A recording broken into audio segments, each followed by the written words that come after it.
Special update পাওয়ার জন্য subscribe করে bell আইকনে ক্লিক করতে ভুলো না। অর্জুন অহনাকে বলে, তুমি আমাদের সাথে আমাদের গাড়িতে চলো। অহনা বলে, আমারও তো তাড়া নেই, তোমরা যাও না।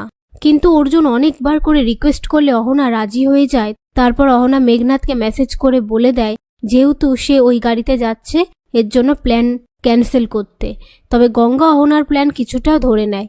এরপর গঙ্গা কম্পিটিশনের জায়গায় এসে পৌঁছয়। তার সাথে মানিগুণী ব্যক্তিরা আসে যারা সেখানকার কম্পিটিটরদের চাকরি দেবে। তারপর সুইমিং কম্পিটিশন শুরু হয়ে যায়।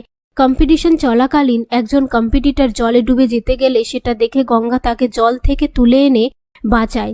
এর জন্য গঙ্গা সেই রাউন্ড থেকে বেরিয়ে যায়, কিন্তু বাকি কম্পিটিটররা ফার্স্ট, সেকেন্ড, থার্ড হলে তাদের নাম অ্যানাউন্স করা হয়। এরপর গঙ্গা অর্জুনকে বলে, আমি আর মনে হয় চাকরিটা পাবো না।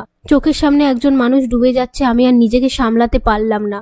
পাশ থেকে সম্বিত বলে, ওই মেয়েটা শ্বাসকষ্ট ছিল, গঙ্গা যদি ওকে না বাঁচাতো তাহলে মরেই যেত।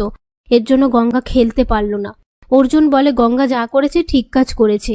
এই নিয়ে তারা কথা বলতে থাকে।